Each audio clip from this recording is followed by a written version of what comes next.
नमस्कार आप सभी को। आज की वीडियो में आपका स्वागत है।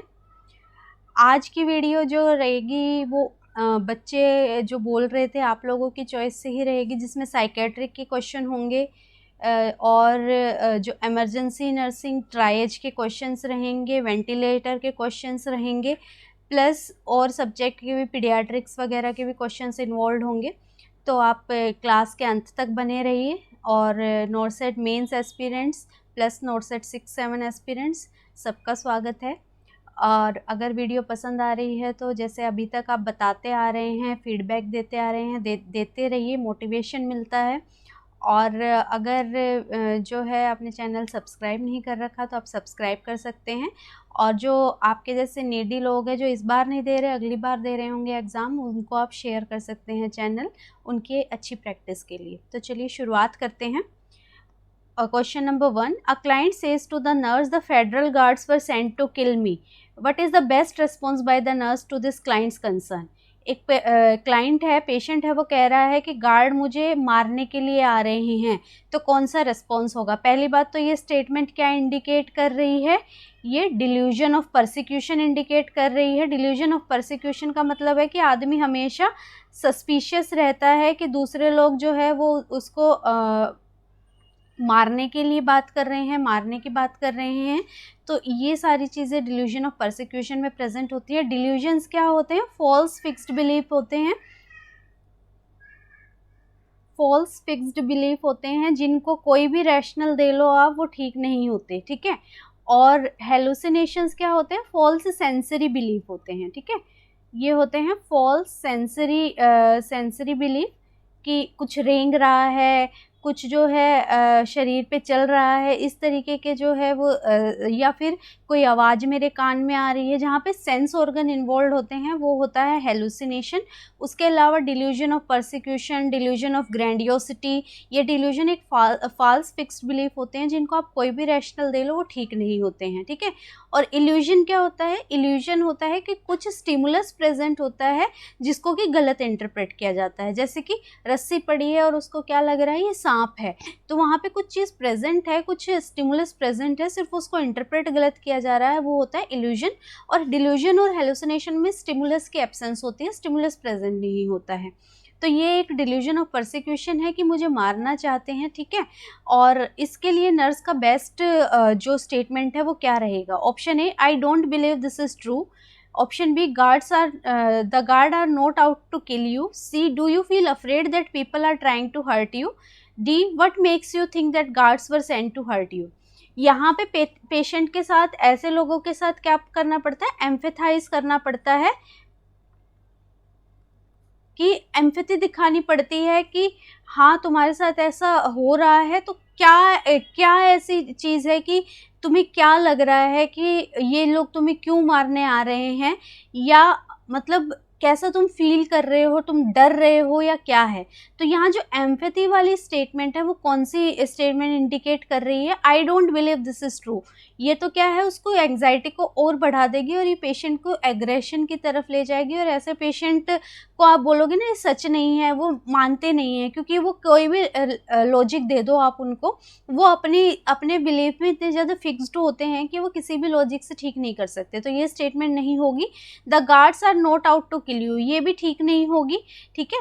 Do you feel afraid that people are trying to hurt you, ये स्टेटमेंट होगी कि क्या तुम्हें डर लग रहा है कि लोग तुम्हें हर्ट करने की कोशिश कर रहे हैं। इससे क्या लगेगा कि आप उससे कंसर्न्ड हो और वो आपको जो है अपनी बाकी फीलिंग्स भी वेंट आउट करेगा। तो ये स्टेटमेंट सही रहेगी। What makes you think that guards were sent to hurt you, ये भी एक जो है क्लोज्ड एंड हो जाएगा।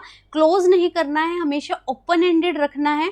तो do you feel afraid that people are trying to hurt you, ये स्टेटमेंट होगी, क्योंकि यहाँ गार्ड नहीं, उसको सभी लगते हैं कि सब उसको मारना चाहते हैं। तो ये स्टेटमेंट एक ओपन स्टेटमेंट के तौर पे आप पेशेंट को दे रहे हैं, और पेशेंट जो है अब फर्दर अपने जो इमोशंस है, फीलिंग्स है, वो आपके सामने एक्सप्रेस करेगा। प्लस यहाँ पे एम्पैथाइज कर रहे हो कि पेशेंट की फीलिंग्स को खुद फील करने की कोशिश कर रहे हो, तो पेशेंट को भी लगेगा कि जो केयरिंग नर्स है वो जो है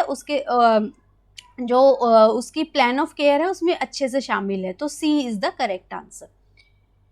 Next, a client is diagnosed with delirium, become disoriented and confused at night. What intervention should the nurse implement initially? यहाँ पे वर्ड देखे, इनिशियली की बात है, ठीक है.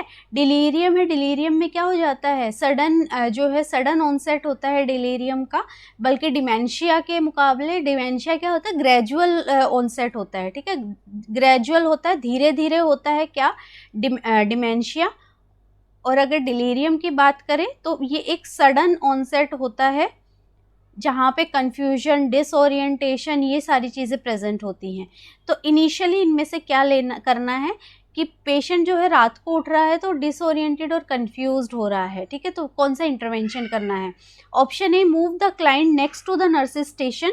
B, use an indirect light source and turn off the television. C, keep the television and soft light music on during the night. And D, play soft music during the night and maintain a well light room. अब जो है ऐसे patients में जो भी कुछ stimulus होता है या शोर शराबे वाली चीज़ होती हैं वो नहीं रखी जाती हैं, ठीक है, क्योंकि आप रात को एकदम से उठ रहे हो और आपको कुछ कुछ आवाज़ सुनाई देगी तो वो आपको और क्या कंफ्यूज करेगी, डिसोरिएंट करेंगी. तो पहली बात तो इन्वायरमेंट कैसा, शांत रखा जाता है. दूसरी बात, हल्की सी जो है लाइट रखी जाती है ताकि एकदम से उठने के बाद उसको ये ना लगे कि वो कहाँ पे है, थोड़ा उसको पाथ दिखेगा तो थोड़ा ओरिएंटेड रहेगा. तो जो इनिशियल एक्शन होगा वो रहेगा इनडायरेक्ट लाइट सोर्स और टर्न ऑफ द टेलीविजन. कोई शोर शराबा नहीं होना है, शांति रखनी है, प्लस लाइट सोर्स हल्का हल्का डिम लाइट सोर्स ऑन करना है ताकि उठने के बाद सराउंडिंग उसको दिखे और वो इतना डिसओरिएंटेशन फील ना करे. So B is the correct answer. Move करेंगे नर्सिंग स्टेशन के बाद वो बाद की बात है, लेकिन इनिशियल पूछा गया है तो इनिशियली ये करना है. बाकी सारे ऑप्शंस को आप ये सोचते हुए नेग्लेक्ट करेंगे इनिशियल क्या करना चाहिए, और इनिशियल यही ऑप्शन जो है आपको दिखाई दे रहा है. हर क्वेश्चन में कीवर्ड होता है, आपको कीवर्ड पकड़ते हुए सोचेंगे ना तो बाकी एलिमिनेट आपसे अपने आप ही हो जाएंगे ऑप्शंस, ठीक है. तो ये ऑप्शन रहेगा B. Next, when planning the discharge of the client with chronic anxiety, the nurse direct the goal at promoting safe environment at home. What is the most appropriate maintenance goal? Most appropriate पूछा गया है, क्या है, chronic anxiety का patient है और वो गोल क्या है, प्रमोट करना कि सेफ इन्वायरमेंट प्रोवाइड किया जा सके. अब हमेशा एंग्जाइटी का क्या होता है, कोई ना कोई सोर्स होता है, कोई ना कोई ऐसा फैक्टर होता है जो कि एंग्जाइटी के अटैक्स जो है पेशेंट को करता है. तो वो फैक्टर आइडेंटिफाई करना होता है और उस फैक्टर से पेशेंट को दूर रखना होता है. जितना दूर रखा जाएगा स्टिमुलस से उतना ही एंग्जाइटी रिड्यूस होगी, ठीक है. अब कोई भी चीज़ होती है, अब आपको हो रही होगी एग्ज़ाम से एंग्जाइटी, ठीक है, लेकिन आपको तो एग्ज़ाम से दूर नहीं रख सकते, ये तो टाइमली एंग्जाइटी है आपकी, ये अप एंड डाउन होती रहती है. लेकिन क्रॉनिक एंग्जाइटी वाले पेशेंट्स को क्या है कि कोई पर्टिकुलर सोर्स आते हुए एकदम से बहुत एंग्शियस हो जाते हैं, तो वहाँ पे पर्टिकुलर सोर्स आइडेंटिफाई करना होगा और उसको वहाँ से हटाना होगा. आपकी जो एंग्जाइटी है उसको कैसे हटा सकते हैं, आप प्रैक्टिस करिए और शांत रखिए अपना दिमाग. अगर आप अच्छा पढ़ रहे हैं तो अच्छा ही होगा, बुरा नहीं होगा. और कुछ आप मोटिवेशनल गाने सुन लीजिए, जो इंसान से आपको बात करके अच्छा लगता है आप उनसे बात कर लीजिए. ये स्ट्रैटेजी होती है जहाँ पे आप अपनी एंग्जाइटी को थोड़ा रिलैक्स कर लेते हैं. प्लस आप कुछ ऐसे लोगों से भी बात कर सकते हैं जिन्होंने पहले एग्ज़ाम क्रैक कर रखा होता है, तो वो आपको और शांति मिलती है कि, और ऐसे लोगों को देखिए जिनको आपको लगता है कि ये तो नहीं कर सकता था, उसने भी कर लिया तो मैं तो कर ही सकता हूँ, है ना, तो वो एंग्जाइटी आपकी और भी डाउन हो जाएगी. तो इस तरीके से आप भी वेज क्या करते हैं, जो स्टिमुलस है उसको हटाने की कोशिश करते हैं. तो इसी तरीके से किसी भी पेशेंट में क्या करना होगा, आइडेंटिफाई करते हैं एंग्जाइटी प्रोड्यूसिंग स्टिमुलस क्या, सिचुएशंस क्या हैं और उनको हटाते हैं. Suppressing feeling of anxiety, suppress करना, फीलिंग सप्रेस कर ही नहीं सकते एंग्जाइटी की, ठीक है. Continue contact with the crisis counsellor. Crisis counsellor हर समय मौजूद होगा, हर तरीके की काउंसलिंग के लिए, हर तरीके की एंग्जाइटी के लिए, ये भी ज़रूरी नहीं है. Eliminating all anxiety from daily situation, ये तो किसी के भी बस की बात नहीं है. हर किसी को एंग्जाइटी होती है डेली सिचुएशन में, तो वो एलिमिनेट नहीं कर सकते हैं. तो ये ऑप्शंस जो हैं वो हट जाएंगे. बी यहाँ पे करेक्ट आंसर होगा. Next, a client is unwilling to go to the church. एक क्लाइंट है जो चर्च नहीं जाना चाहता because his ex girlfriend goes there and he feels that she will laugh at him if she sees him. Because of this hypersensitivity, the client remains homebound. Then home care nurse develops a plan of care that address which personality disorder. अब उसको क्या है, patient को hyper sensitivity है कि मैं बाहर जाऊंगा तो लोग मुझे देख के हंसेंगे, तो इस वजह से वो क्या करता है, अपने आप को होम बाउंड करके रखता है, घर पे ही रखता है, बाहर जाने से कतराता है, ठीक है। तो ये कौन सी पर्सनैलिटी डिसऑर्डर है? Avoidant, borderline, schizotypal and obsessive compulsive. अब ऑब्सेसिव कंपल्सिव को आप एकदम से हटा देंगे, ठीक है। ऑब्सेसिव कंपल्सिव ये है ही नहीं, क्योंकि ऑब्सेसिव कंपल्सिव में क्या होता है, किसी चीज़ को लेके कंपल्शन होता है, बार बार करना इज द ऑब्सेसिव कंपल्शन। जैसे कि किसी को हैंड वॉशिंग की आदत हो गई और इतने हैंड वॉशिंग कर दिए कि हाथ छील दिए अपने और पूरी हाथ की स्किन एक्सकोरिएट कर दी, सब कुछ हो गया, लेकिन वो हैंड वॉशिंग की बार बार अंदर से जो आ रही है, फीलिंग आ रही है कि हैंड वॉश करना है तभी जो है हाथ साफ होंगे, वो है ऑब्सेशन है, किसी चीज़ से कंपल्शन हो रहा है। बॉर्डर लाइन भी आप इसको हटा देंगे, क्योंकि बॉर्डर लाइन वाले पेशेंट्स कैसे होते हैं, बहुत एग्रेसिव होते हैं, सेल्फ ओरिएंटेड होते हैं और इस तरीके के होते हैं, वो होम बाउंड जनरली नहीं रहते हैं। अब आपको कन्फ्यूजन होता है जनरली अवॉइडेंट और सिजोटिपल में।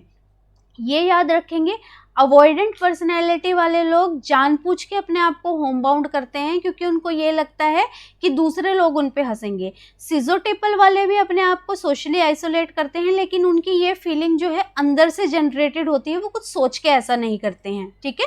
अवॉइडेंट वाले सोच के करते हैं, सिजोटिपल वाले सोच के नहीं करते, उनके अंदर से जो है बीमारी उनकी ये फीलिंग जनरेट करा रही है, सोशल आइसोलेशन वाली। तो ये है अवॉइडेंट पर्सनैलिटी, सिजोटाइपल भी आप नेग्लेक्ट करेंगे। So A is the correct answer. Next, a client is admitted to medical surgical unit with a diagnosis of acute blindness after being hit and run. Hit and run case है, उसको लग रहा है कि acute blindness है client को. When diagnostic testing cannot identify any organic reason why this client cannot see, a mental health consult is prescribed. The nurse plan care based on which condition that should be focused. एक patient है, ठीक है, उसको acute blindness हो गई है, hit and run case है, accident case है, लेकिन जब मेडिकल टेस्ट परफॉर्म किए गए तो कोई भी ऐसी कंडीशन नहीं दिखी कि वो ब्लाइंड है, लेकिन वो क्या कह रहा है कि मुझे तो दिख ही नहीं रहा। तो कौन सा प्लान केयर करेगी, कौन सी कंडीशन नर्स जो है वो फोकस करेगी? Option A साइकोसिस। साइकोसिस ये क्लियरली नहीं है, ठीक है, साइकोसिस में जो है साइकोसिस वाले सिम्टम्स नहीं है ये। रिप्रेशन का मतलब होता है कि अपनी जो किसी भी इवेंट से रिलेटेड जो थॉट है वो जनरली दबा के रखते हैं और वो बाद में किसी न किसी रूप में बाहर आती है। जैसे अगर पेरेंट्स हैं और उनके अच्छे रिलेशंस नहीं हैं और बच्चा वही चीज़ देखता है तो वो उन फीलिंग्स इमोशंस को क्या करता है, रिप्रेशन वाले कंडीशन में चला जाता है। जब उसकी बारी आती है रिलेशनशिप फॉर्म करने की, वो डिफ़िकल्टी इन रिलेशनशिप होती है क्योंकि उसने बचपन में वही सब देखा होता है जो आगे जाके उसके लाइफ में क्या है, बाहर उभर के आ रहा है। तो ये रिप्रेशन है। देन कन्वर्जन डिसऑर्डर, ये कन्वर्जन डिसऑर्डर्स बोलते हैं इनको, जहाँ पे ऑर्गेनिकली जो है सिम्टम पेशेंट बोलेगा कि मुझे ये हो रहा है, ये हो रहा है, लेकिन जब कोई मेडिकल टेस्ट करेंगे तो सारे जो हैं वो नॉर्मल आते हैं। इसको कन्वर्जन डिसऑर्डर होते हैं। इसी में पेशेंट कई बार बोलता है कि मुझे पैरालिसिस है, मेरे हाथ पैर नहीं उठ रहे हैं, बल्कि सारे जो हैं स्कैन्स, जो भी इन्वेस्टिगेशन है वो सब नॉर्मल है। तो ये कन्वर्जन डिसऑर्डर होता है। डिसोसिएटिव भी ये नहीं होगा, क्योंकि डिसोसिएटिव कौन से डिसऑर्डर होते हैं, जहाँ पे रियलिटी से जो है वो अपने आप को डिसोसिएट कर लेता है, हटा लेता है, मतलब तोड़ देता है रियलिटी कनेक्शन, ठीक है, वो होते हैं डिसोसिएट डिसऑर्डर। जैसे कि कुछ शरीर का पार्ट नहीं है अंदर, ये तरीके की फीलिंग जो है वो डिसोसिएटिव डिसऑर्डर में आती है। एमनेजिया हो जाता है, टेम्परेरी मेमोरी लॉस, तो ये सारी डिसोसिएटिव में आती है। तो डिसोसिएटिव भी नहीं है, this is conversion. Next, the nurse is caring for a client just admitted to mental health unit and diagnosed with catatonic stupor. Catatonic stupor का वो क्या मतलब है कि वो एक ही जगह पे पड़ा हुआ है, बिल्कुल मूर्त बन के पड़ा हुआ है, हाथ पैर नहीं हिला रहा है, इस तरीके से जो है वो स्टूपर वाली कंडीशन में है।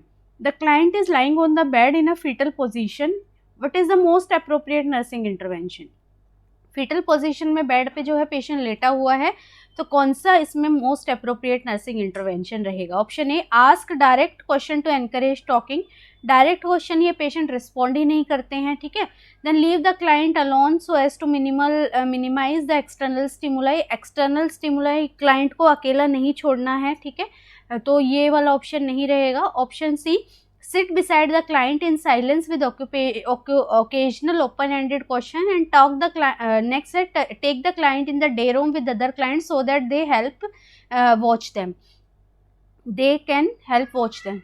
ये भी नहीं होगा क्योंकि दूसरे पेशेंट्स को के पास ले जाने से ये पेशेंट्स क्या हैं और ज़्यादा एंग्शियस फील करते हैं और जो है दूसरे पेशेंट के पास ले जाने से ये जो है अपनी नॉर्मल स्टेट में या रेस्पोंडेंस वाली स्टेज में नहीं आते हैं. तो ये नहीं होगा. ये रहेगा कि पेशेंट के पास बैठना है चुपचाप और बीच बीच में ओपन एंडेड क्वेश्चन पूछने हैं, कभी तो पेशेंट जो है उनको रेस्पॉन्ड करेगा. तो C is the correct answer है. Next, the nurse is caring for a client diagnosed with paranoid personality disorder है, जिसके जो एक्सपीरियंस कर रहा है disturb thought process. In formulating a nursing care plan which best intervention should the nurse include.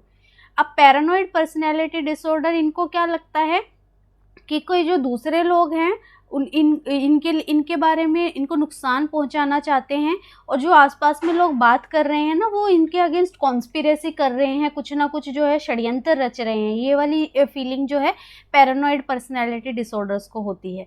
तो कौन सी intervention जो है बेस्ट रहेगी? आप इन सिम्टम्स को थॉट करते हुए इसका आंसर करेंगे. Best intervention option A, increase socialisation of the client with peers.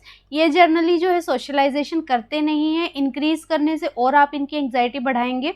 Option B, avoid using a whisper in front of client. ये रहेगा ऐसे लोगों के सामने फुसफुसा के बात नहीं करनी है, हंसना नहीं है जोर जोर से, अदरवाइज इनको क्या लगता है कि ये मेरे बारे में बात कर रहे हैं और मेरे अगेंस्ट कुछ है ना जाल बुन रहे हैं, षड्यंत्र रचने, कॉन्स्पिरेसी कर रहे हैं. तो ये बेस्ट एक्शन रहता है कि ऐसे पेशेंट के अगेंस्ट जो है इस तरीके से बात नहीं करनी है. Begin to educate the client about social support group. ये अभी इस स्टेज पे ये हेल्पफुल नहीं रहेगा. Have the client sign a release of information to appropriate parties. ये भी नहीं होगा. यही रहेगा ऐसे पेशेंट में कि मैंने बताया था किन सिम्टम्स को सोचते हुए आप आंसर करेंगे. तो B is the right answer. Next, a nurse is planning activity for a client diagnosed with bipolar disorder with aggressive social behavior.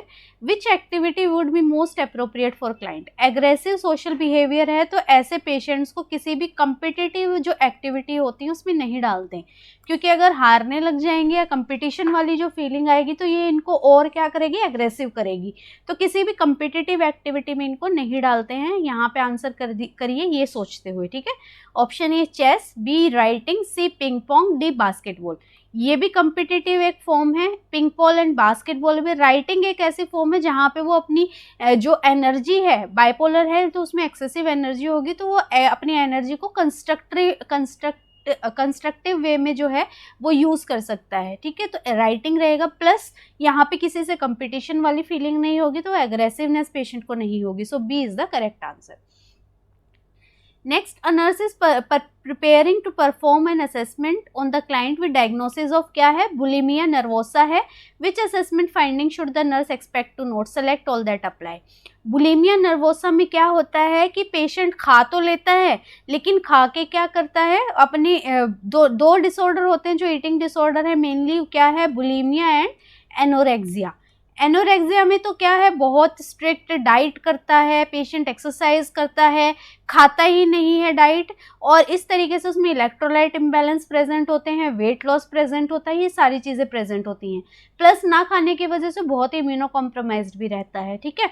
तो बुलिमिया में क्या होता है कि पेशेंट खा तो लेता है, ठीक है, खाने के बाद क्या करता है, वॉमिटिंग कर देगा या फिर पर्जेटिव्स लेगा, ऐसे ड्रग्स लेगा जो वॉमिटिंग इंड्यूस कर रही हैं, या फिर मुंह में हाथ डाल के उल्टी कर देना. उसको क्या है, बॉडी इमेज का भी रहता है प्लस खाने का भी रहता है. कई बार क्या करते हैं बुलिमिया वाले पेशेंट, पूरा मुंह में भर लेते हैं और मुंह में से ही फिर बाद में क्या कर देते हैं, स्पिट कर देते हैं. तो ये रहता है बुलिमिया में. एनोरेक्सिया में रहता है खाता ही नहीं है, बहुत सीवियर एक्सरसाइज करता है, जो है उसको दोनों को क्या है, अपनी बॉडी इमेज का बहुत रहता है. एनोरेक्सिया वाले पेशेंट्स का जो है बहुत सीवियर वेट लॉस होता है. इनका जनरली वेट लॉस हो भी सकता है, होएगा तो बहुत बॉर्डर लाइन होएगा, बहुत marked weight loss in patients का नहीं होता है.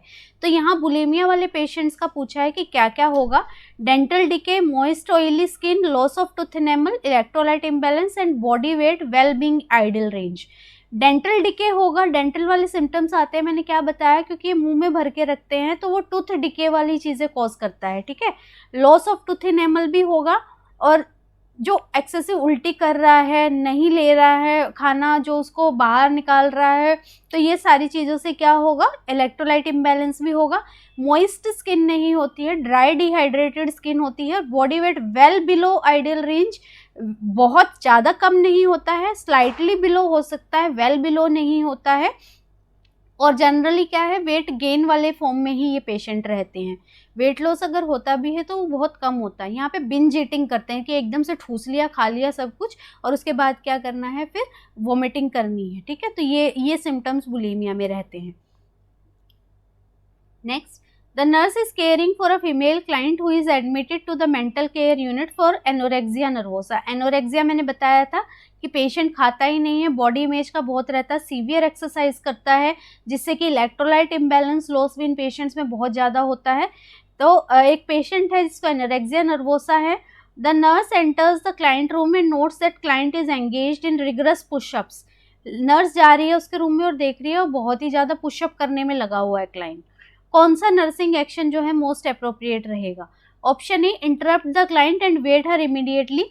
ये करने से उसकी और एंग्जाइटी बढ़ेगी। वेट कर लिया और बाय चांस थोड़ा बहुत बड़ा मिल गया या उतना ही मिल गया तो पेशेंट ने और एंक्शियस हो जाना है, तो ये नहीं करेंगे। B, interrupt the client and offer to take her to the walk. C, allow the client to complete her exercise. Allow नहीं करेंगे क्योंकि ये पेशेंट को हाइपोटेंशन, सीवियर सिंकोपल अटैक्स में ले जा सकता है, सीवियर रिग्रेस पुशअप्स, ठीक है। Then tell the client that she is not allowed to exercise rigorously. ये भी उसकी एंग्जाइटी को क्या करेगा, इंक्रीज करेगा। ऐसे पेशेंट को क्या करना है, डिस्ट्रैक्ट करना है वहाँ से, और कुछ जो है लाइट सोर्स में लगा देना है जहाँ पे उनकी विश भी पूरी हो जाए और क्या है कि वो बॉडी को इतना लॉस भी ना हो, ठीक है। तो बी ऑप्शन रहेगा कि offer her for a walk. Walk के लिए ऑफर कर सकते हैं जिससे पेशेंट को ये भी लगेगा कि वो अपना वेट भी लॉस कर रही है, प्लस जो उसकी वो सीवियर वाली स्टेज है वो भी नहीं अचीव होगी। तो B is the correct answer. Next, the nurse is monitoring a hospitalised client who abuses alcohol. The finding should alert the nurse to potential for alcohol withdrawal symptom. Alcohol withdrawal symptoms क्या क्या होते हैं? Alcohol withdrawal symptoms में क्या होता है, हमेशा hypertension result होता है, तो हाइपोटेंशन वाले ऑप्शंस आप हटा दीजिए, ठीक है। Always alcohol withdrawal symptoms comprises of hypertension because of the vasoconstrictions, और जो है एंग्जाइटी वाली स्टेज है, जो फाइट एंड फ्लाइट रिस्पॉन्स है वो एक्टिवेट हो रहा है, जिसकी वजह से हाइपरटेंशन रिजल्ट करता है। तो हाइपोटेंशन वाले ऑप्शन हटा दीजिए। स्टूपर, लिथर्जी, मस्कुलर रिजिडिटी, स्टूपर नहीं होते हैं पेशेंट, ओवर रेस्टलेस होते हैं, तो ये भी नहीं होगा। तो डी करेक्ट आंसर होगा। Hypertension, change in level of consciousness and hallucinations in patients में आते हैं, तो ये जो है अल्कोहल विड्रॉल के सिम्टम्स है। Next, a client with a diagnosis of anorexia nervosa who is in stage of starvation is in a 2-bedroom. A newly admitted client will be assigned to the client's room. What client will be best choice for the as a roommate for the client with anorexia nervosa? Anorexia nervosa वाला patient है, उस room में 2 bed हैं, तो किसी और patient को भी प्लेस करना है, तो कौन सा पेशेंट जो है बेटर उसके साथ प्लेस किया जा सकता है? Option A, client with pneumonia. इसको नहीं प्लेस करेंगे क्योंकि ये क्या है, एयरबोर्न इन्फेक्शन कॉज कर सकता है, और एनोरेक्सिया वाले पेशेंट्स कैसे होते हैं, इम्यूनो कॉम्प्रोमाइज्ड होते हैं, ठीक है। इम्यूनो कॉम्प्रोमाइज्ड इन नेचर होते हैं, तो ऐसे किसी पेशेंट्स को इसके साथ नहीं रखेंगे जो कि क्या कर सकता है, इनको बीमार कर सकता है, तो ये नहीं करेंगे। Then a client who thrives on managing others, ये भी नहीं करेंगे, ठीक है। A client who could benefit from the client's assistant and meal time, ये भी नहीं करेंगे क्योंकि मील टाइम में क्या है, उसको कोई दूसरा क्लाइंट बोलेगा खाओ खाओ, तो उसको क्या होगा, और एंग्जाइटी होगी, तो ये चीज़ नहीं होगा। डायग्नोस्टिक टेस्ट जिसका होना उसको रख सकते हैं, क्योंकि ऐसा पेशेंट क्या है, उसको किसी भी वे में कि खाना खा रहा है या वो कर रहा है, इस तरीके से उसकी एंग्जाइटी को नहीं बढ़ेगा। डायग्नोस्टिक टेस्ट में जनरली क्या है, एनपीओ रखना होता है, तो वो पेशेंट भी उसी की तरह उसको लगेगा। और अगर ऐसे पेशेंट को रख देंगे कि जो बहुत ही ज़्यादा खाया जा रहा है, तो उसको देख के उस पेशेंट को और ज़्यादा एंग्जाइटी बढ़ती है, तो ये इसीलिए इस पेशेंट को, डायग्नोस्टिक टेस्ट वाले पेशेंट को इसके साथ रखा जा सकता है। B is the right answer. Next, the nurse is reviewing the assessment data of the client admitted to the mental health unit. The nurse notes that admission nurse document the client is experiencing anxiety as a result of situational crisis है, ठीक है। तो the nurse plan care for the client determining that this type of crisis could be caused by which event. ये कौन से event से हुआ? Situational crisis है। Option A witnessing a murder, the death of the loved one, the fire that destroyed the clients home and the recent rape episode experienced by the client. यहाँ पे है B option होगा। ये वाला जो है ये एडवेंटिशियस क्राइसिस इसको बोलते हैं। एडवेंटिशियस क्राइसिस वो होते हैं जहाँ पे क्राइम इन्वॉल्व होता है, ठीक है, जहाँ पे क्राइम इन्वॉल्व होता है उस तरीके के क्राइसिस को बोलते हैं एडवेंटिशियस क्राइसिस। तो ये भी एक एडवेंटिशियस क्राइसिस है और ये रेप एपिसोड वाला भी एक एडवेंटिशियस क्राइसिस है, जहाँ पे जो है कोई भी क्राइम इन्वॉल्व होता है, चोरी हो गई, मर्डर हो गया, रेप हो गया, असॉल्ट हो गया, ये सारे किस में आते हैं? एडवेंटिशियस क्राइसिस में आते हैं। Fire that destroyed the home, ये किस में आएगा? ये एक जो है सोशल क्राइसिस भी इसको बोल सकते हैं, ये सिचुएशनल क्राइसिस नहीं होगा। तो यहाँ सिचुएशनल क्राइसिस होगा B, the death of the loved one. Next, the nurse is creating a plan of care for a client in crisis state. When developing the plan, the nurse should consider which factor? एक patient है जो crisis stage में है तो उसका developing plan करने, care plan करने के लिए कौन सा फैक्टर कंसीडर करना है? Option A, crisis state indicates that the client has mental illness. No, crisis किसी को भी हो सकता है, किसी भी सिचुएशन को लेके हो सकता है, उसका ये मतलब नहीं होता कि हम मानसिक तौर पे बीमार हैं। तो mental illness is not a sign, crisis is not a sign of mental illness. B, a crisis state indicate that client has emotional illness, ये भी नहीं है, it doesn't result from emotional illness always. Then C, presenting symptoms in the crisis situation are similar for all clients, ऐसा भी नहीं होता है, सबका क्राइसिस को डील करने का अलग अलग तरीका होता है, तो सबको सिम्टम्स भी अलग अलग तरीके के आएंगे। The next, the client's response to crisis is individualised and what constitute a crisis for one client may not for the other, यही ऑप्शन होगा, ठीक है, कि हर किसी का रिस्पॉन्स अलग अलग होता है। अब आप भी एक इंडिविजुअल है, मैं भी एक इंडिविजुअल हूँ, मैं एक सिचुएशन को जैसे डील करती हूँ जरूरी नहीं है आप करते होंगे। बहुत सारे लोग आप में से हैं जो इस पेपर को बहुत ही लाइट ले रहे होंगे, ठीक है, वो उनका वे है डील करने का। बहुत है ऐसे एंक्शियस हो रहे होंगे कि नींद भी नहीं आ रही होगी, वो उनका वे है डील करने का। तो इस तरीके से एक बंदे के लिए जो क्राइसिस है जरूरी नहीं है वो दूसरे के लिए क्राइसिस हो। तो ये सही बात रहेगी कि क्राइसिस जो है इंडिविजुअल रिस्पॉन्स है और एक के लिए क्राइसिस होना जरूरी नहीं है कि वो दूसरे के लिए भी क्राइसिस वाली सिचुएशन होगी। So D is the correct answer. Next, the police arrives at emergency department with a client who has lacerated both wrist, what is the initial nursing diagnosis? एक इमरजेंसी डिपार्टमेंट में आया है एक patient को लेके police, जिसने दोनों हाथ काट रखे हैं। तो इनिशियल नर्सिंग एक्शन क्या होगा? अब हाथ काट रखे हैं तो हमेशा इनिशियल एक्शन क्या होता है? First aid of the wound, ठीक है। तो यहाँ पे देखते हैं, administer and anti anxiety, assess and treat the wound site, secure and record a detailed history and encourage and assist the client to ventilate feeling. ये रहेगा पहले, सबसे पहले क्या करना है? वुंड साइट को ट्रीट करना है, उसके बाद फर्दर जो है एंटी एंग्जाइटी देना है तो वो डॉक्टर्स के प्रिस्क्रिप्शन पे डिटेल्ड रिकॉर्ड लेना है या फिर क्लाइंट से बात करनी है, वो सारा बाद में होगा। सबसे पहले क्या रहेगा? ट्रीट करना है वुंड को, क्योंकि ब्लीड कर रहा है। ये ब्लीड हाइपोवोलेमिक शॉक में भी पेशेंट को ले जा सकते हैं depending on the degree of the bleeding. तो इस चीज़ के लिए क्या करना है? बी रहेगा, assess the wound site and treat. Next, a depressed client on an inpatient unit says to the nurse, "My family would be better off without me." What is the nurse's best response? इसमें क्या रहेगा कि यहाँ पे patient की क्या feeling show कर रही है कि पेशेंट अपने आप को हर्ट करना चाहता है, ठीक है, कि मेरी फैमिली मेरे बिना अच्छी रहेगी। तो यहाँ डायरेक्ट अप्रोच अपनानी है ताकि पेशेंट की जो फीलिंग है उनको बाहर लाया जा सके। Option A, have you talk to your family about this, ये नहीं रहेगा, ठीक है, क्योंकि वो अपनी फैमिली को ये फीलिंग्स नहीं बताएगा। Then B, everyone feels this way when they are depressed, ये भी नहीं होगा। You will feel better once your medication begins to work, ये भी अश्योरिटी नहीं देते हैं, ठीक है। तो ये रहेगा कि nurse, you sound very upset, कि रीइंफोर्स कर रही है उसकी स्टेटमेंट को, ठीक है। रीइंफोर्समेंट भी एक क्या है? टाइप ऑफ कम्युनिकेशन होता है कि उसी की स्टेटमेंट को क्या है दूसरे तरीके से घुमा के पूछ रही है, और ताकि उसकी जो फीलिंग्स है वो बाहर आ सके और पता लग सके कि कोई सुसाइडल आइडिएशन पेशेंट को हो रही है या नहीं। So D is the right answer.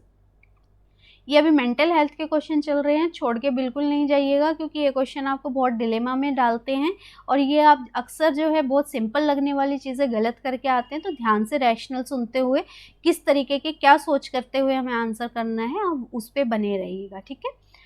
Then next is a client is admitted to mental health unit after an attempted suicide by hanging. Attempt किया है पेशेंट ने hanging. The nurse can best ensure client safety by which action.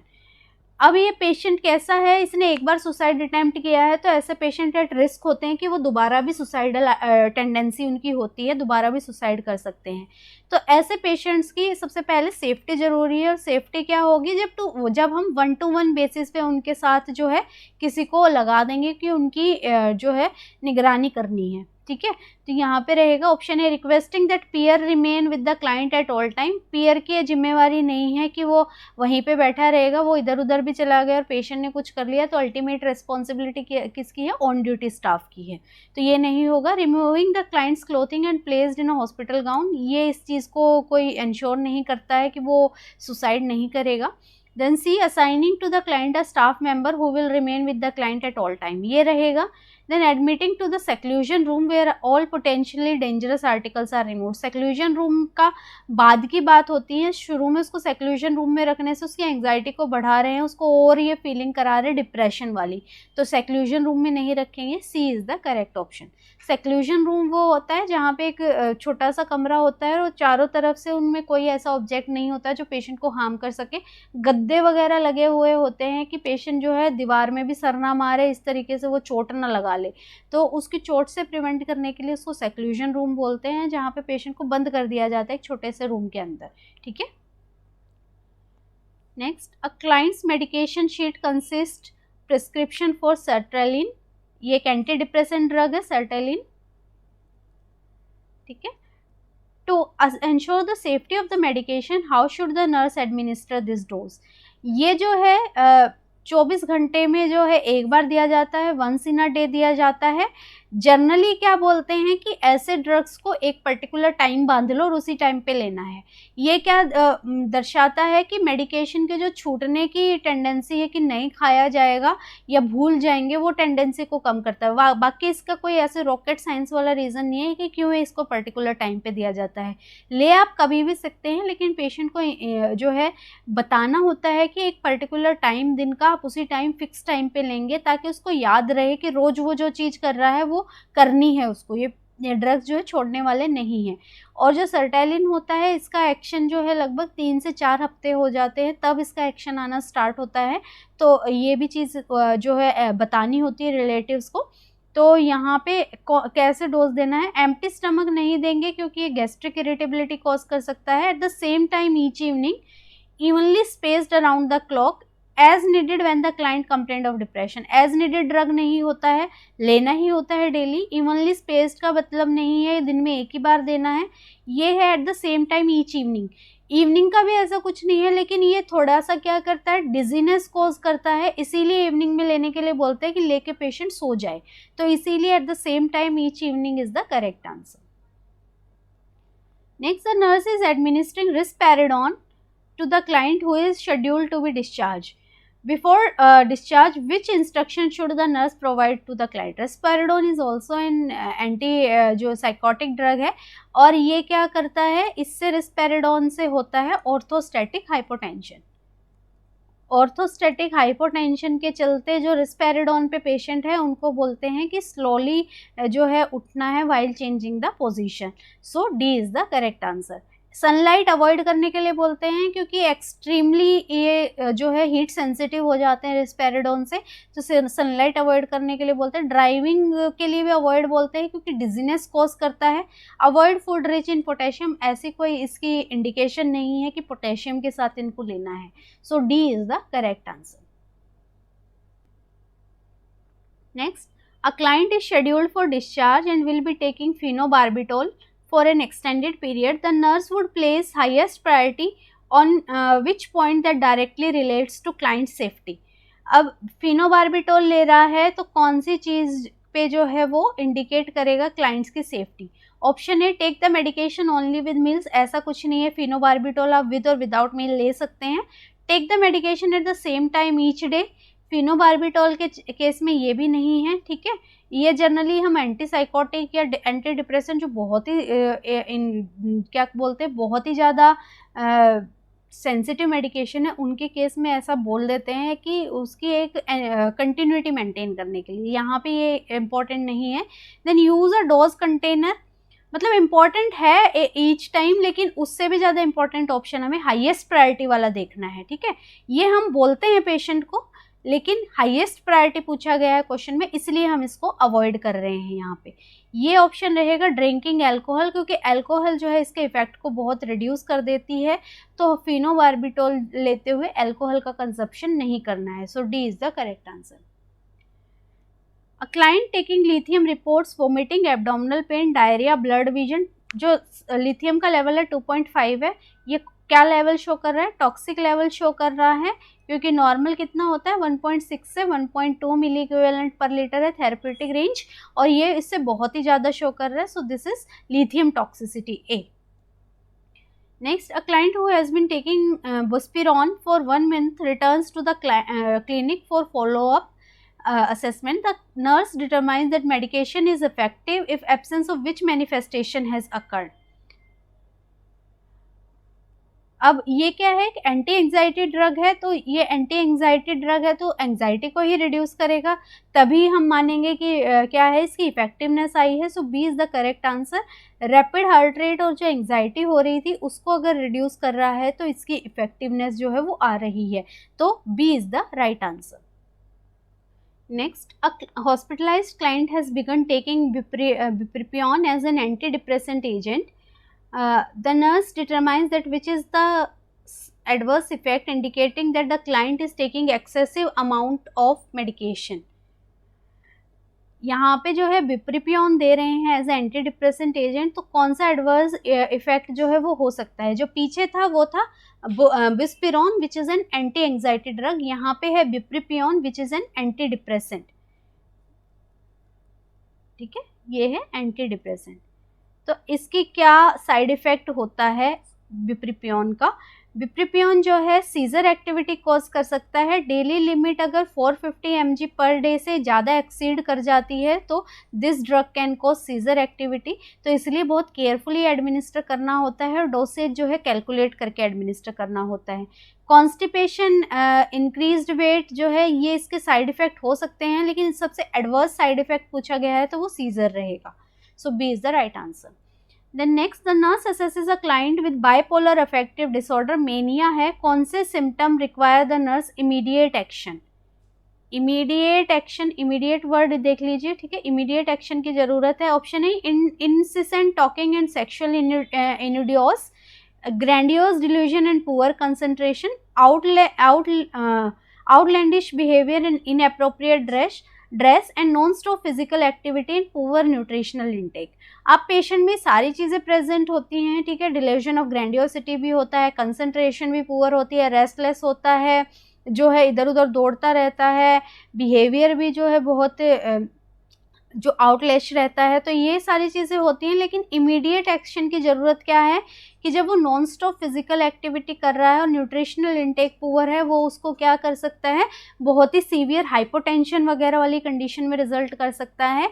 तो इसीलिए उस चीज़ पे सबसे ज़्यादा ध्यान देना है, न्यूट्रिशनल इंटेक को प्रॉपर करना है। क्या कर सकते हैं ऐसे, ये एक जगह बैठ के तो खाते नहीं हैं मीनिया वाले पेशेंट, तो इनको फिंगर फूड्स देते हैं, ठीक है।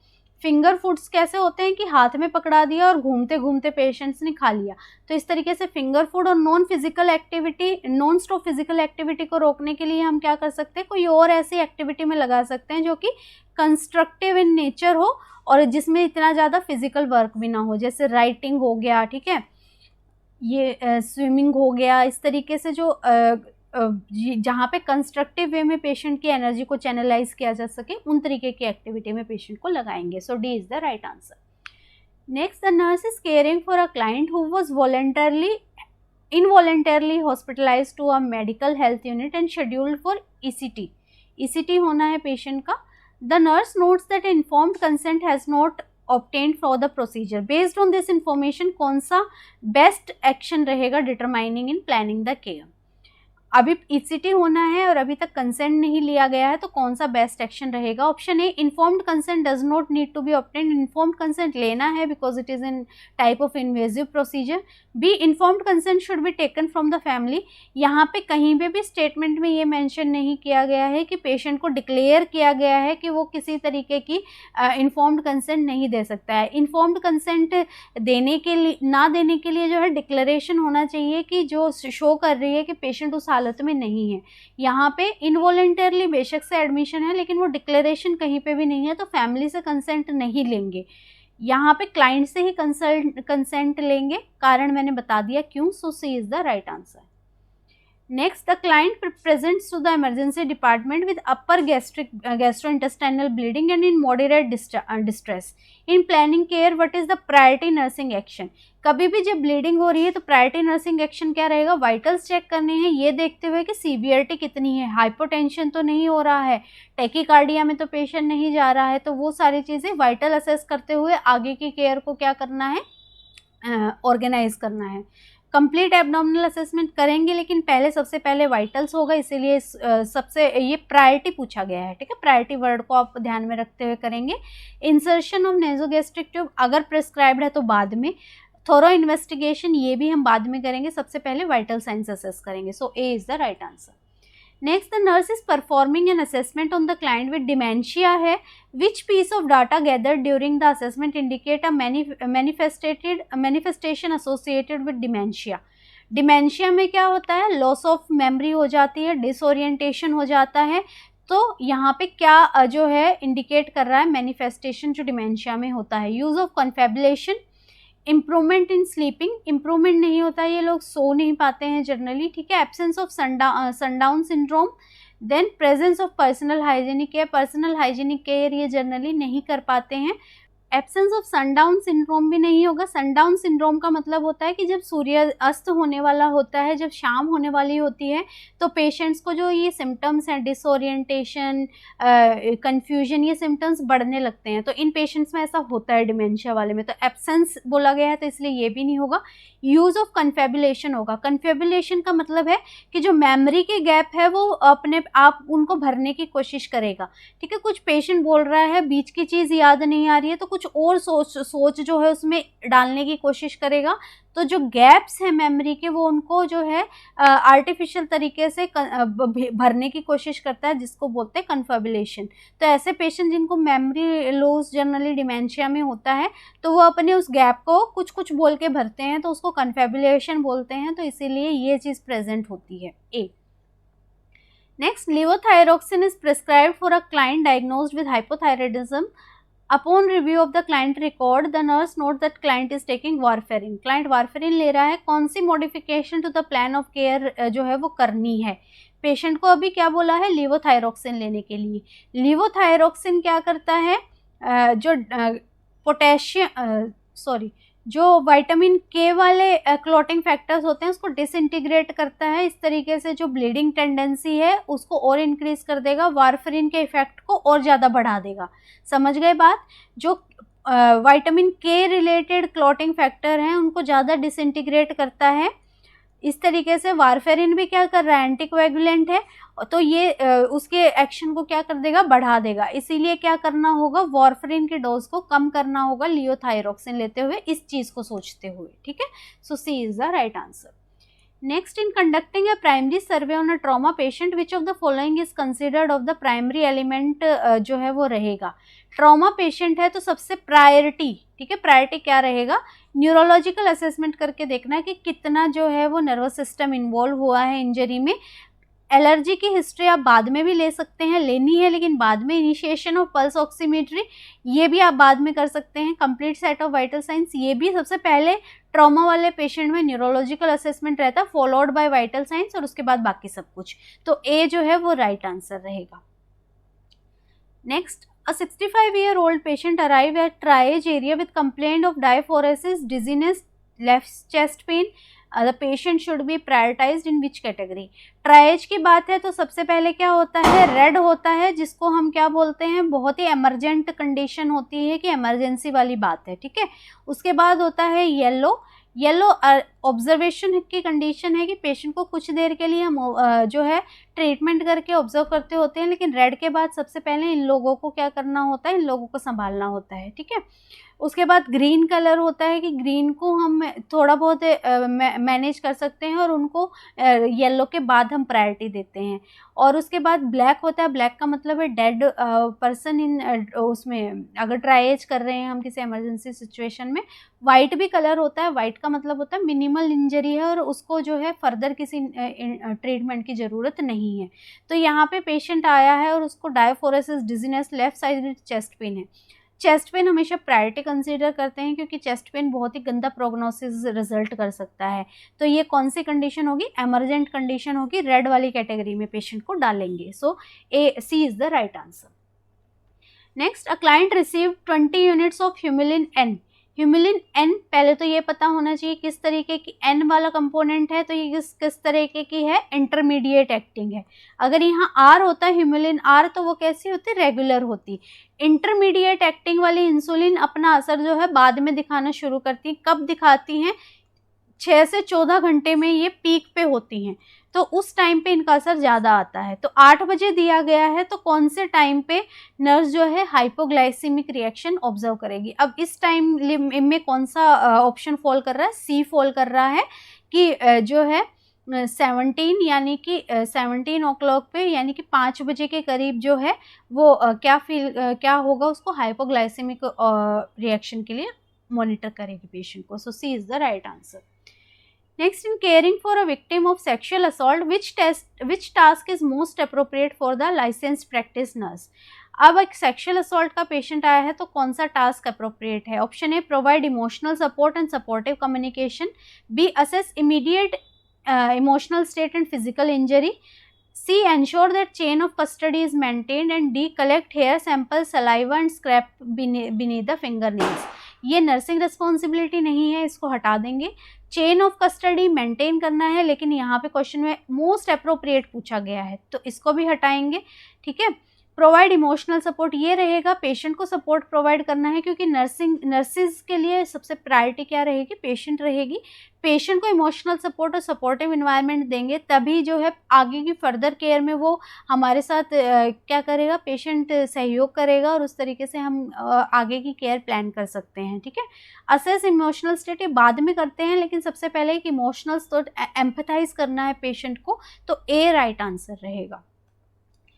Next, a prisoner with a known history of alcohol abuse has been in police custody for 48 घंटे से पुलिस कस्टडी में है। हिस्ट्री है क्या, एल्कोहल अब्यूज की।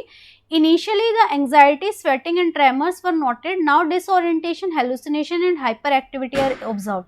The medical diagnosis is delirium tremens, which is the priority nursing diagnosis. अब एक patient है, एल्कोहल विड्रॉल के सिम्टम्स आते हैं, डिलीरियम ट्रेमेंस उसको बोलते हैं कि बहुत सीवियर सिम्टम्स आ रहे हैं। ये सिम्टम्स जो है एज अर्ली एज 6 आवर में शुरू हो जाते हैं आने, और ये उन पेशेंट्स को जिनको बहुत आदत है पीने की और वो 6 घंटे तक भी नहीं पीते हैं तो जनरली उनमें ये सिम्टम दिखने लग जाते हैं, जिसमें एंग्जाइटी, स्वेटिंग होता है, और 24 घंटे के अंदर या 24 घंटे के अंदर या उसके बाद जो है शुरू हो जाते हैं वो सीवियर CNS वाले सिम्टम्स, जो कि इस पेशेंट को आ गए हैं यहाँ पे, डिसओरिएंटेशन, हेलुसिनेशन, और ये सिम्टम्स शो करते हैं कि अभी इम्पेंडिंग सीजर्स होने वाले हैं। तो यहाँ पे ए ऑप्शन रहेगा कि risk for injury related to seizures करेंगे। ये जानना जरूरी है कि आपको 48 घंटे हो गए तो 48 घंटे में वो सिम्टम्स आ गए होंगे पेशेंट को, जहाँ पे पेशेंट सीजर्स एक्टिविटी की तरफ भी लीड कर सकता है क्योंकि सेंट्रल नर्वस सिस्टम की इन्वॉल्वमेंट हो गई है। सो ए राइट आंसर रहेगा। सबसे पहले पेशेंट सेफ्टी मैटर करती है, so A is the right answer. Next, 33 old patient with the history of seizure, उसको फेनेटोइन मिल रहा है, कार्बामेज़ेपिन मिल रहा है, इमरजेंसी डिपार्टमेंट में आया है for repeated seizure activity. Repeated seizure activity को हम क्या बोलते हैं, स्टेटस एपिलेप्टिकस बोलते हैं, जहाँ पे पेशेंट बार बार सीजर आ रहे हैं, दवाई लेने के बाद भी उसको सीजर आ रहे हैं। तो कौन सा एक्शन जो है फिजिशियन विल ऑर्डर, कौन सा ड्रग ऑर्डर करेगा, स्टेटस एपिलेप्टिकस के लिए हमेशा जो है हमें जो है सिडेशन देनी होती है स्टेटस एपिलेप्टिकस के केस में। सो यहाँ पे लोरेज़ेपाम दिया जाता है always in case of status epilepticus, जहाँ बार बार सीजर्स जो है वो पेशेंट को आ रहे हैं इंस्टेड ऑफ एंटी कन्वल्जेंट्स, ठीक है। तो D is the right answer. Next, a client arrived at emergency department after suffering multiple physical injuries include fractured pelvis from a vehicular accident. Upon assessment the client is coherent, pale, diaphoretic है, पसीना आ रहा है बहुत, temperature जो है वो कम है, blood pressure जो है वो भी कम है, हार्ट रेट बढ़ी हुई है, टैकीकार्डिया है, रेस्पिरेटरी रेट भी बढ़ी हुई है। तो कौन सा शॉक जो है पेशेंट को है? फ्रैक्चर्ड पेल्विस है, तो आप ये मान लीजिए कि कम से कम जो है पेशेंट का बहुत ही ज़्यादा नहीं तो 1 लीटर के आसपास जो है ब्लड लॉस हुआ होगा, ठीक है। तो वो इतना ज़्यादा फ्लूइड लॉस होने से जो पेशेंट के सिम्टम्स आ रहे हैं कौन से शॉक के आते हैं? हाइपोवॉल्यूमिक शॉक के आते हैं। तो ये सिम्टम जो है हाइपोवॉल्यूमिक शॉक इंडिकेट कर रहा है, B is the right answer. Obstructive shock generally अगर किसी कोई थ्रोम्बस वगैरह फॉर्मेशन से हो जाता है, मायोकार्डियल इन्फेक्शन वगैरह वाली कंडीशन में, उसको हम बोलते हैं ऑब्स्ट्रक्टिव। और कार्डियोजेनिक भी मायोकार्डियल इन्फेक्शन में जो है जब कार्डियक सिस्टम की इन्वॉल्वमेंट होने के कारण जो शॉक होता है उसको कार्डियोजेनिक बोलते हैं। यहाँ पे जो सिम्टम्स शो कर रहे हैं वो शो कर रहे हैं हाइपोवोलेमिया के, क्योंकि फ्रैक्चर्ड पेल्विस है, एक लॉन्ग जो है एरिया फ्रैक्चर हुआ है, तो ब्लीडिंग भी जो है वो सीवियर हुई होगी जिसकी वजह से सिम्टम्स आ रहे हैं। So B is the right answer.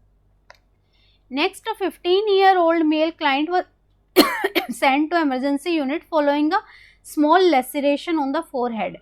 The client says that he can't move his legs. Upon assessment, respiratory rate 20 है, strong pulse है, capillary time less than 2 seconds है. Which triage category would the client assign? अब ऐसा patient है जिसको सिर्फ laceration है forehead पे, ठीक है, कोई डिज़ास्टर हुआ होगा जिससे लेसरेशन आई है पेशेंट को, लेकिन पेशेंट जो है वो अपनी लेग्स नहीं मूव कर पा रहा है, जो कि एक इंडिकेशन है कि पेशेंट को हो सकता है क्या हुआ हो, स्पाइनल कॉर्ड इंजरी हुआ हो। तो कौन सी कैटेगरी में आप फॉलो करेंगे? ऑब्जर्वेशन में रखना जरूरी है इन पेशेंट को। तो ऑब्जर्वेशन वाली कैटेगरी मैंने बताया था कौन सी होती है, येलो होती है, तो इस पेशेंट को आप येलो कैटेगरी में रखेंगे, बी में। Next, an emergency nurse is handling a 50-year-old complaining of dizziness and palpitation that occurs from time to time, ठीक है। डिजीनेस है, palpitation है। The ECG confirms diagnosis of paroxysmal supraventricular tachycardia. The client seems worried about it. Which of the following is an appropriate response to the nurse? जब PSVT होता है, paroxysmal सुपरवेंट्रिकुलर tachycardia, तो इनमें जो सबसे क्या बोल सकते हैं, एट्रियल फिब्रिलेशन भी इसका एक टाइप है। और एट्रियल फिब्रिलेशन जो है, जब कंटिन्यूस एट्रिया फिब्रिलेट करता है, अच्छे से ब्लड नहीं कर पाता, तो वो क्या फॉर्मेशन कर देता है, थ्रोम्बस, जो कि एक लाइफ थ्रेटनिंग सिचुएशन हो जाती है अगर वो एम्बोलाई का रूप ले लेती है तो, ठीक है। तो यहाँ पे ये ऑप्शन रहेगा कि हमें आपको क्या करना पड़ेगा, फर्दर असेसमेंट के लिए रखना पड़ेगा, क्योंकि आपको ब्लड क्लॉट्स हो सकते हैं। ब्लड क्लॉट्स क्यों, कौन से वाली कंडीशन में? एट्रियल फिब्रिलेशन में हो सकते हैं, जो कि एक एसवीटी का टाइप है, सुप्रावेंट्रिकुलर टेकिकार्डिया का टाइप है। और जब वो एट्रियल फिब्रिलेट करता रहता है तो जो ब्लड है, कार्डियक आउटपुट डिक्रीज हो जाता है, और वो जो ब्लड है वो क्या कर सकता है, क्लॉट फॉर्म कर सकता है। तो ऐसे पेशेंट्स को जो है ध्यान में रखना होता है कि आप ब्लड क्लॉट फॉर्म कर सकते हैं, तो इसीलिए उनको मॉनिटरिंग में रखना होता है।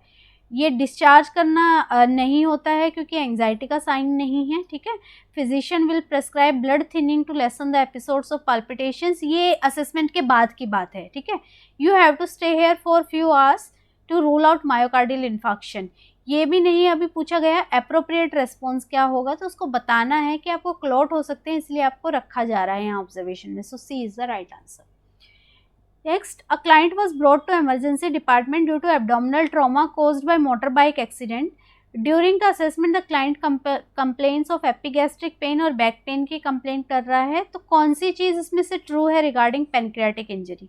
जनरली जब ब्लंट इंजरी होती है एब्डोमेन में, तो पेनक्रियाज जो है मोस्ट प्रोबेबली जो है वहाँ पे इंजर होता है। तो पेनक्रियाटिक इंजरी के कौन से साइन है इसमें से? Option A, redness and bruising at the site of injury. Then client is symptom free during the early post injury period and sign of peritoneal irritation.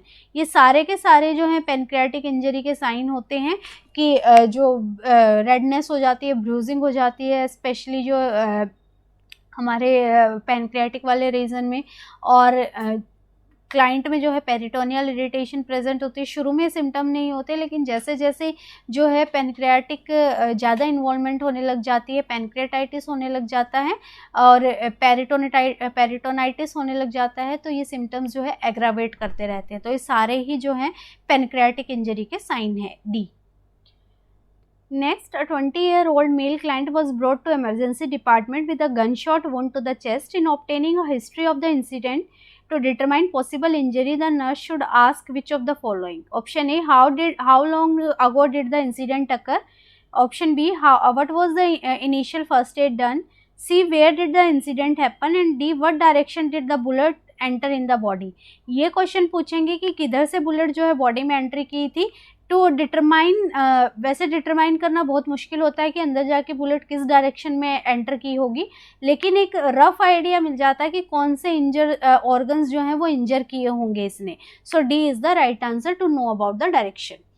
Then next, when attending a client with head and neck trauma following a vehicular accident, the nurse initial action is to, head और नेक trauma है, इसका मतलब जो है spine की involvement भी हुई होगी, तो क्या करना है, इमोबिलाइज करना है सर्वाइकल एरिया को, ताकि जो फर्दर जो डिजीज़ है वो फर्दर जो इंजरी है वो प्रोग्रेस ना हो, स्पाइनल कॉर्ड को जो है वहीं पे प्रिजर्व किया जा सके। तो C is the right answer.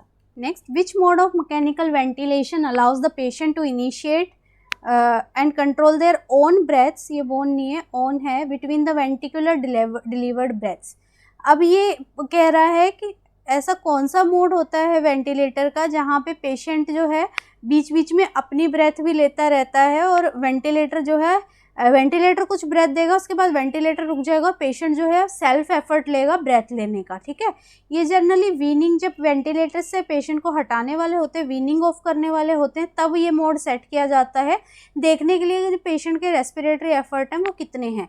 तो इसको बोलते हैं प्रेशर सपोर्ट वेंटिलेशन, जहाँ पे एक सेट वेंटिलेटर जो रेट है उस पर सेट कर देते हैं, उसके अलावा जो ब्रेथ कर रहा है वो पेशेंट खुद पे ब्रेथ कर रहा है। ठीक है, सिमवी होता है जहाँ पे ये वॉल्यूम कंट्रोल्ड होता है, यहाँ पे एक प्रीसेट टाइडल वॉल्यूम और जो है प्रीसेट रेस्पिरेटरी रेट जो वेंटिलेटर की सेट कर देते हैं, और वो इतना वेंटिलेटर प्रोवाइड करता रहता है। ठीक है, यहाँ पेशेंट के एफर्ट नहीं होते हैं, ये उन कंडीशन में जहाँ पेशेंट एफर्ट नहीं ले पाते हैं वहाँ सिमवी मोड होता है।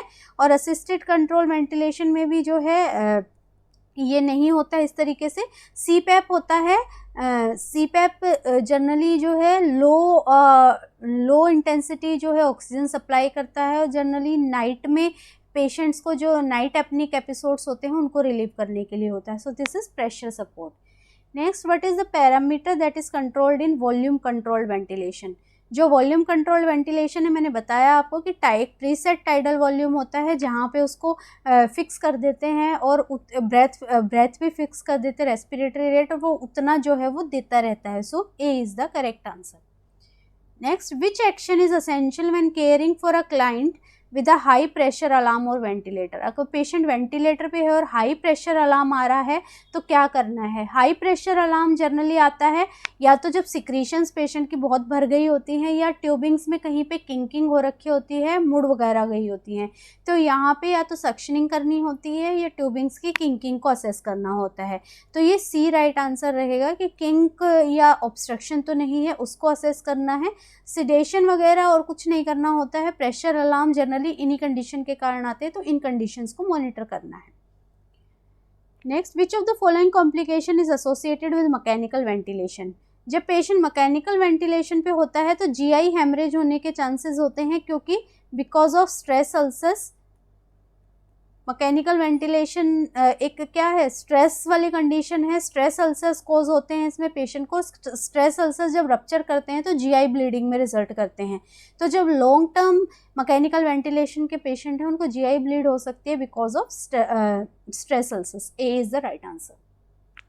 Which of the following intervention should the nurse anticipate in the client who has been diagnosed with acute respiratory distress syndrome? Acute respiratory distress syndrome में lungs क्या हो जाते हैं, stiff lungs हो जाते हैं और not responding to oxygen treatment, जो ऑक्सीजन ट्रीटमेंट है उससे भी रेस्पॉन्ड नहीं करते हैं। तो यहाँ पे पेशेंट्स को वेंटिलेटर पे डालना होता है, बाकी कोई कंडीशन जो है उसको इम्प्रूव नहीं करती है। तो ARDS ऑलवेज जो है वो वेंटिलेटर पे पेशेंट्स जाते हैं अगर ARDS है तो। C is the right answer. Next, the client with ARDS is in on ventilator. जो क्लाइंट्स का पीक इंस्पिरेटरी प्रेशर है और स्पॉन्टेनियस रेस्पिरेटरी रेट है वो बढ़ रही है, PO2 इम्प्रूव नहीं हो रहा है। Using the SBAR situation background assessment recommendation, then technique for communication, the nurse call the physician with the recommendation for। अगर पेशेंट का पीक इंस्पिरेटरी प्रेशर बढ़ रहा है, रेस्पिरेटरी रेट बढ़ रही है, तो इसका मतलब क्या है कि पेशेंट जो है फाइट कर रहा है वेंटिलेटर के साथ। ठीक है, पेशेंट बेचैन हो रहा है, ट्यूबिंग के साथ फाइट कर रहा है, जिसकी वजह से ये सारी चीज़ें बढ़ रही हैं। तो यहाँ पे क्या करना है, यहाँ पे एक IV सेडेशन स्टार्ट करते हैं जनरली, ताकि पेशेंट रिलैक्स हो सके और वेंटिलेटर अपना काम कर सके। जनरली आपने अगर देखा होगा या नहीं भी देखा होगा तो वेंटिलेटर पे जो पेशेंट्स होते हैं ना, जब उनको जनरली सेडेशन पे रखते हैं, अगर वो वेंटिलेटर के सेडेशन से अगर वो बाहर आने लगते हैं तो वो ट्यूबिंग्स को निकाल रहे हैं, अपने उसमें क्या कर रहे हैं, फाइट कर रहे हैं वेंटिलेटर के साथ। तो उस कंडीशन में ये वाली कंडीशन आती है। ठीक है, तो यहाँ IV सेडेशन जो है वो स्टार्ट करनी होगी A। Next, a client receiving ventilator assisted mode ventilation begins to experience cluster breathing after recent intracranial occipital bleeding, then the nurse should assess for।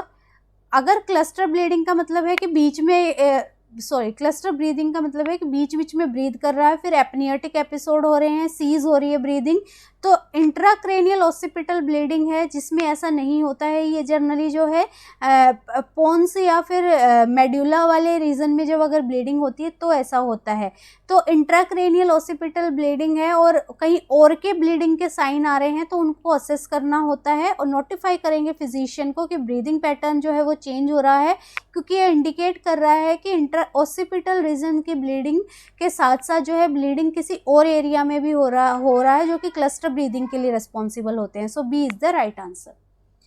Next, after tonsillectomy and adenoidectomy which of the following finding should alert the nurse to suspect early haemorrhage. 5 साल का बच्चा है, early haemorrhage किसको कौन सी चीज़ दर्शा रही है?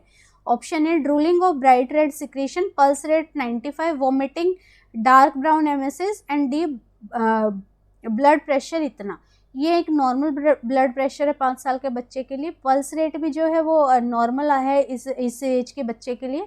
Vomiting हो सकती है कि थोड़ा बहुत जो है सर्जरी के टाइम पे ब्लड चला गया हो, जो कि अभी ब्राउन कलर में वोमिट हो रहा है, तो ये भी हो सकता है।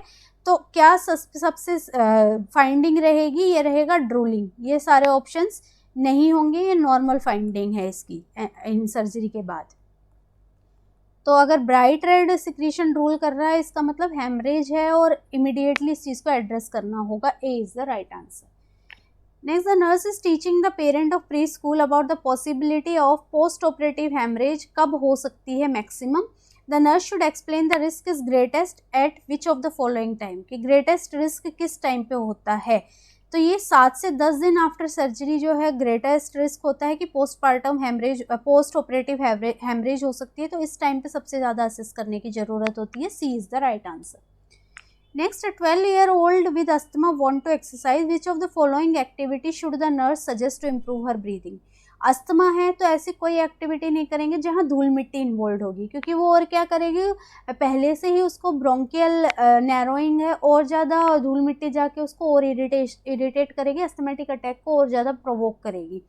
तो ये देखिए, सॉकर, ट्रैक एंड जिम्नास्टिक, इन सारे में क्या है, आउटडोर एक्टिविटीज़ हैं, धूल मिट्टी का इन्वॉल्वमेंट होता है, तो ये नहीं करेंगे।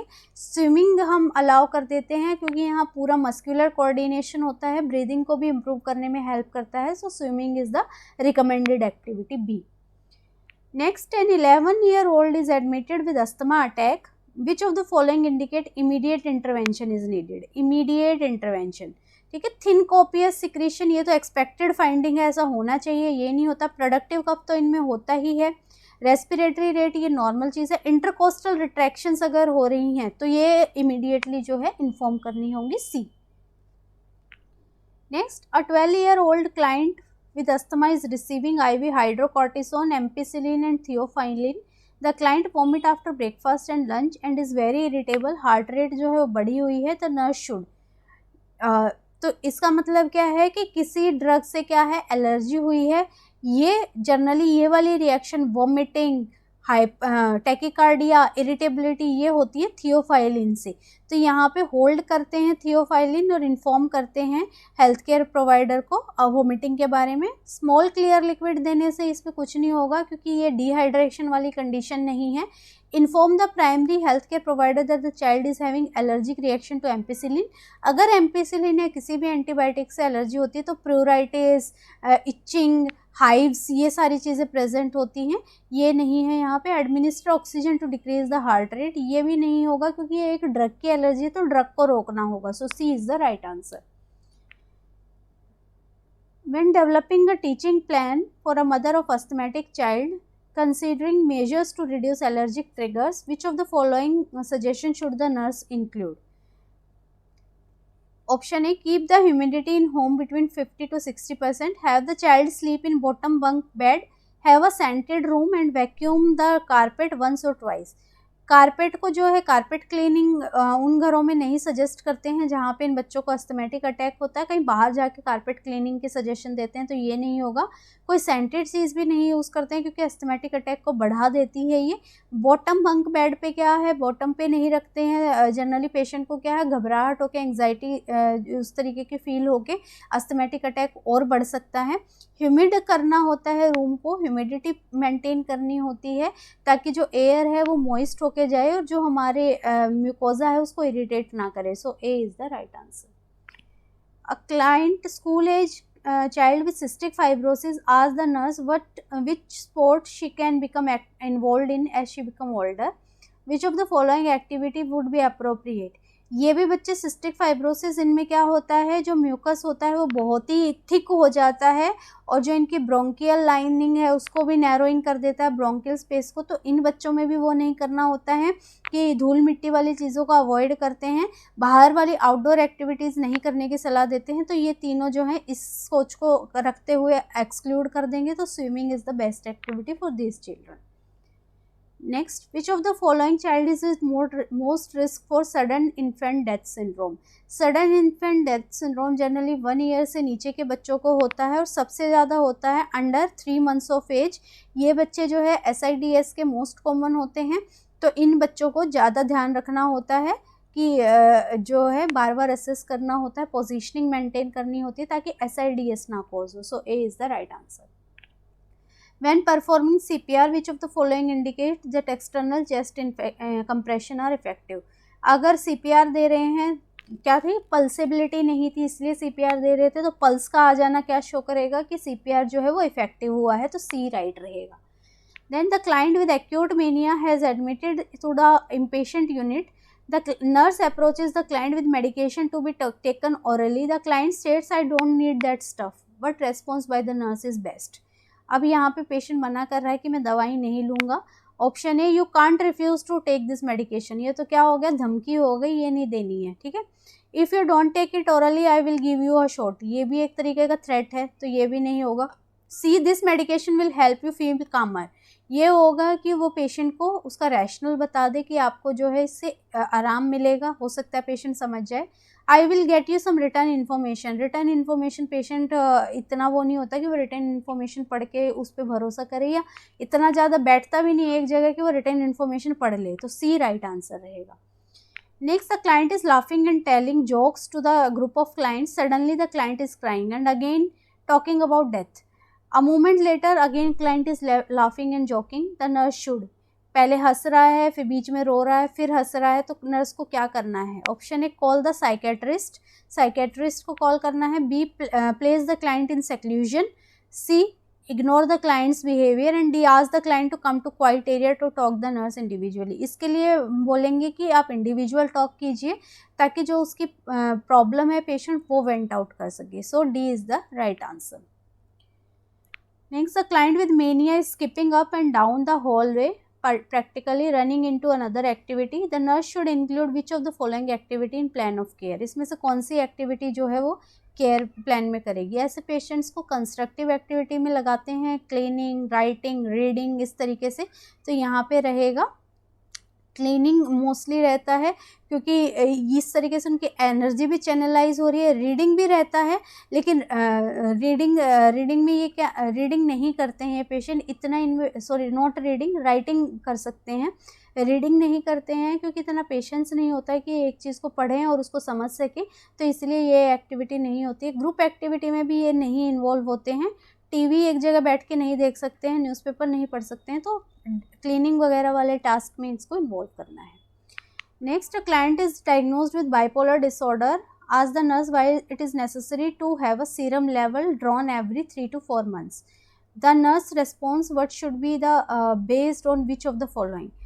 इसमें से क्या होगा, क्योंकि टॉक्सिसिटी देखते हैं, क्योंकि लिथियम टॉक्सिसिटी हो सकती है जो कि बहुत सीवियर हो सकती है, इसलिए जिनको लिथियम चल रहा होता है उनको 3-4 महीने में ब्लड सैंपल लेके लिथियम टॉक्सिसिटी के साइंस को मॉनिटर किया जाता है। सो बी राइट आंसर रहेगा। So this was all about today, thank you for watching. और अगर पसंद आ रही है तो लाइक कमेंट कीजिए, और मेरे ख्याल से जिन्होंने अभी तक की जितने क्वेरी डाली थी मैं सारे क्वेश्चंस टेकअप कर चुकी हूँ। अगर आपको और भी कोई डाउट है तो आप कमेंट सेक्शन में बता सकते हैं, और जिन्होंने सब्सक्राइब नहीं किया है वो सब्सक्राइब कर सकते हैं, और जो कोई आपके नोन है आप उनसे भी सब्सक्राइब कराइए चैनल, क्योंकि उनको भी डेफिनेटली फ़ायदा होने वाला है जो आगे एग्ज़ाम्स देने वाले हैं किसी भी नर्सिंग पिटिशन के। Thank you.